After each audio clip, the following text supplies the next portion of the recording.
Salam sejahtera di dalam kasih Tuhan kita Yesus Kristus.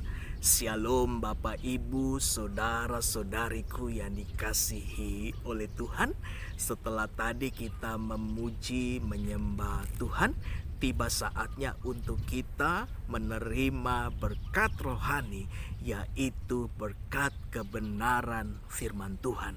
Tapi sebelum kita membaca dan merenungkan kebenaran firman Tuhan pada pagi hari ini, saudaraku, saya mengajak kita semuanya untuk kita mengawali program ini di dalam doa terlebih dahulu. Mari kita berdoa. Kami sujud dalam hadirat-Mu, merendahkan diri kami pada pagi hari ini ya Tuhan. Dengan sadar kami mengaku bahwa kami manusia biasa yang penuh dengan keterbatasan. Kami butuh tuntunan firman-Mu supaya dalam kehidupan ini kami terus berkenan di hadapan-Mu. Kami percaya ya Tuhan bahwa hanya melalui kebenaran firman-Mu kami dapat mengenal Allah secara pribadi. Hanya melalui kebenaran firman-Mu, hidup kami terus melangkah di dalam kehendak dan perkenanan Tuhan. Dan hanya melalui kebenaran firman-Mu ya Tuhan, kami dapat mengerti segala tanda-tanda kesudahan zaman. Itu sebabnya berfirmanlah ya Allah, kami siap mendengarkannya. Di dalam nama Tuhan Yesus, mari setiap kita sama-sama katakan amin. Mari kita buka Alkitab kita pada pagi hari ini, Bapak Ibu yang dikasihi oleh Tuhan. Firman Tuhan terambil di dalam kitab Injil Matius, pasalnya yang ke-24, ayatnya yang ke-36 sampai kepada ayatnya yang ke-44. Di sana perikopnya tentang nasihat supaya berjaga-jaga. Ayat 36 bilang begini, saudaraku. Tetapi tentang hari dan saat itu tidak seorang pun yang tahu. Malaikat-malaikat di sorga tidak, dan anak pun tidak, hanya Bapa sendiri. Ayat 37.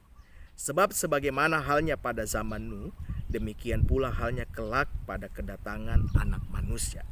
Sebab sebagaimana mereka pada zaman sebelum air bah itu makan dan minum, kawin dan mengawinkan, sampai kepada hari Nuh masuk ke dalam bahtera, dan mereka tidak tahu akan sesuatu sebelum hari air bah itu datang dan melenyapkan mereka semua.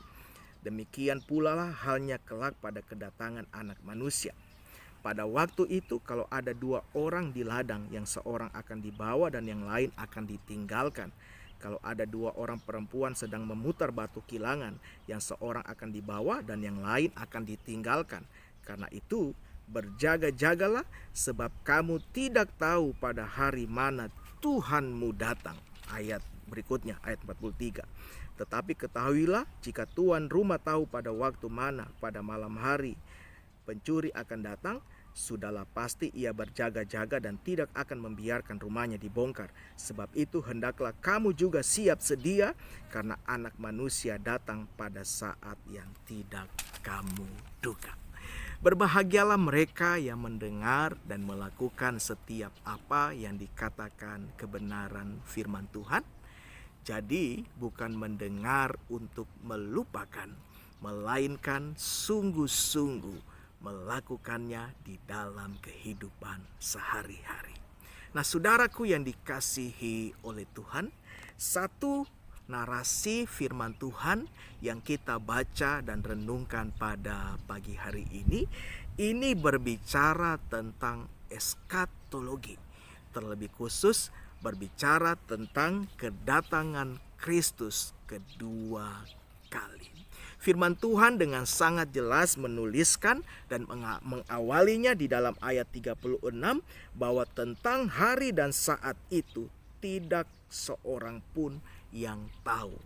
Hari ataupun saat apa, saudara? Yaitu hari dan saat kedatangan Kristus kedua kali. Dengan jelas firman Tuhan menuliskan bahwa tidak ada seorang pun yang tahu. Manusia tidak memiliki pegangan apa-apa dan dapat memastikan tentang kedatangan Kristus yang kedua kali. Itu sebabnya firman Tuhan datang dalam kehidupan kita, memberikan kita sebuah nasihat bahwa sebagai orang-orang yang percaya, supaya kita berjaga-jaga, siap selalu di dalam kehidupan ini. Sehingga begini, ketika Kristus datang kedua kali, Dia mendapati kita tetap berkenan di hadapan Tuhan. Berbicara mengenai kedatangan Kristus kedua kali, saudaraku yang terkasih, ini berbicara mengenai sesuatu yang pasti. Tetapi saat dan waktunya tidak ada seorang pun yang tahu. Saya sempat membaca sebuah buku, saudaraku, yang menuliskan ada 3 pandangan yang memberikan sebuah penjelasan tentang kedatangan Kristus yang kedua kali. Pandangan yang pertama memiliki pandangan begini, saudara, menganggap bahwa kedatangan Kristus kedua kali itu terjadi pada akhir periode gereja. Nah, kelompok ini menamakan dirinya amilianisme. Dan kelompok kedua menganggap dan memandang bahwa kedatangan Kristus kedua kali itu tiba sesudah kerajaan 1000 tahun damai. Kelompok ini menamakan dirinya postmilianisme. Dan pandangan ketiga memandang bahwa kedatangan Kristus kedua kali itu datang ataupun tiba sebelum kerajaan 1000 tahun damai, di mana Kristus akan datang memerintah kerajaan damai sejahtera ataupun kerajaan Shalom. Kelompok ini menamakan dirinya premilianisme. Tetapi di balik dari ketiga pandangan ini, saudara, ini hanyalah sebuah tafsiran, atau dengan kata lain, pastinya kedatangan Kristus kedua kali tidak ada seorang pun yang tahu. Saya pribadi, saudara, saya lebih condong kepada pandangan yang mengatakan bahwa kedatangan Kristus kedua kali itu terjadi sebelum kerajaan 1000 tahun damai. Kenapa seperti demikian, saudara? Sebab kalau kita melihat dasar dari golongan ini, saudaraku, ini secara jelas memiliki dasar-dasar firman Tuhan yang sistematis tertulis dalam firman Tuhan. Tetapi kembali lagi saya ingin mengatakan sebagai hamba Allah bahwa saat dan hari itu tidak ada seorang pun yang tahu. Ayat 43 bilang begini, jika tuan rumah tahu pada waktu mana pada malam hari pencuri akan datang, sudahlah pasti ia berjaga-jaga dan tidak akan membiarkan rumahnya dibongkar. Sebab itu hendaklah kamu juga siap sedia, karena anak manusia datang pada saat yang tidak kamu duga. Jadi tidak ada seorang pun yang dapat menduga pastinya kedatangan yang kedua kali. Di dalam ayatnya ke-37 sampai kepada ayatnya yang ke-39, di sana Yesus memberikan sebuah ilustrasi dan perumpamaan, di mana Yesus mengangkat sebuah narasi yang tertulis di dalam kitab Kejadian pasalnya yang ke-6, ayatnya yang ke-5 sampai kepada ayatnya yang ke-8, yang menceritakan tentang situasi yang dialami oleh orang-orang pada zaman Nuh. Kita mendapati, saudara, di dalam pasal 6 kitab Kejadian, kita membaca semua perikop itu, kisah tentang Nuh dan kisah di mana Tuhan membinasakan orang-orang pada saat itu dengan air bah. Dengan jelas di sana kita mendapati sebuah situasi begini. Orang-orang yang hidup pada zaman Nuh sudah tidak lagi menganggap penting dan menghormati kekudusan Allah. Mereka tahu bahwa Allah itu ada, tetapi mereka meremehkan keberadaan Allah. Itu sebabnya sikap dan perbuatan serta kehidupan orang-orang yang hidup pada zaman Nuh itu adalah sebuah sikap yang menyakiti hati Tuhan, yang membuat Tuhan sedih dan membangkitkan amarah Tuhan. Itu sebabnya Tuhan hendak membinasakan mereka dengan air bah. Dan firman Tuhan dengan jelas menuliskan bahwa hanya Nuh bersama dengan keluarganya yang mendapatkan kasih karunia Allah, yaitu keselamatan dari kebinasaan air bah. Dan firman Tuhan menuliskan bahwa orang-orang pada zaman Nuh pada saat itu tidak tahu, tidak dapat memprediksi, dan bahkan Nuh diolok-olok oleh mereka karena Nuh membangun sebuah kapal yang besar yang disebut Bahtera di atas gunung. Mereka mengatakan, engkau sudah gila Nuh, engkau orang dungu, engkau orang bodoh. Tidak ada orang membangun Bahtera ataupun kapal yang besar di atas gunung. Di mana semua orang membangunnya di pinggir pantai.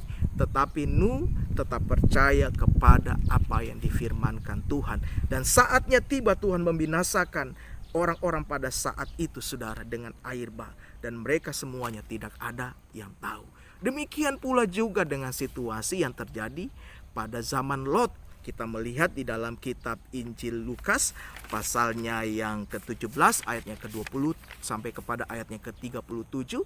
Di sana Yesus mengutip sebuah narasi tentang Lot, di mana Tuhan menghukum mereka dengan api yang turun dari langit. Hujan api membinasakan Sodom dan Gomora pada saat itu. Dan saat Tuhan menghukum mereka, membinasakan mereka dengan hujan api, tidak ada seorang pun yang tahu. Dari kedua narasi yang dikutip oleh Yesus, demikian pula juga Yesus memberikan kita sebuah penjelasan tentang kedatangannya yang kedua kali. Sebuah sikap yang mesti kita miliki dalam kehidupan kita sebagai orang-orang yang percaya, saudara. Mari kita memiliki sikap untuk selalu berjaga-jaga, sedia setiap waktu. Amin, saudara. Di bagian-bagian berikutnya di dalam pasal 25 kitab Injil Matius ini pun juga diulangi pesan yang sama, yaitu tentang sikap berjaga-jaga, sama ataupun diibaratkan seperti gadis-gadis yang bijaksana dan gadis-gadis yang bodoh. Pertanyaannya, bagaimana caranya untuk kita berjaga-jaga? Tiada lain, yaitu mari kita selalu tinggal di dalam persekutuan dengan Allah, baik secara pribadi maupun secara bersama-sama di dalam komunitas orang-orang yang percaya yang tergabung di dalam kelompok tubuh Kristus, yaitu gereja Tuhan. Sambil kita bersekutu dengan Tuhan secara pribadi, mari kita terus memperhatikan apa yang dikatakan kebenaran firman Tuhan. Sehingga begini, kita dapat menilai segala zaman yang terjadi, segala situasi yang terjadi pada akhir zaman ini dari kacamata kebenaran firman Tuhan. Dan mari kita melakukannya, saudara. Itulah sikap berjaga-jaga yang mesti kita miliki di dalam kehidupan kita sebagai orang yang percaya. Saya berdoa sebagai hamba Allah, kita semuanya termasuk golongan orang yang memperoleh bagian di dalam pengangkatan kelak nanti. Kita akan bersama-sama dengan Kristus, Tuhan, Raja dan Juru Selamat kita. Tetapi saatnya itu yang menentukan adalah diri kita sendiri. Kita termasuk golongan orang yang mendapat bagian dalam hidup yang kekal, kita akan diangkat oleh Tuhan, ataupun kita mendapatkan bagian di dalam siksaan, masa siksaan kesengsaraan 3,5 tahun, di mana antikris akan menyiksa setiap orang yang percaya. Yang menentukan adalah diri kita sendiri. Pilihannya ada dalam diri kita. Setiap pilihan kita ambil ada konsekuensinya. Kalau kita memilih untuk kita selalu berjaga-jaga, hidup selalu di dalam kekudusan, di dalam persekutuan dengan Tuhan, hidup taat, melakukan setiap apa yang dikatakan kebenaran firman Tuhan, konsekuensinya adalah kita akan memperoleh bagian di dalam kehidupan yang kekal. Mari kita satu dalam doa. Terima kasih buat firman yang kembali hadir bagi kami. Berkati setiap orang yang percaya yang menyaksikan program ini. Di dalam nama Tuhan Yesus. Haleluya. Mari setiap kita sama-sama katakan amin. Tuhan Yesus memberkati kita. Haleluya.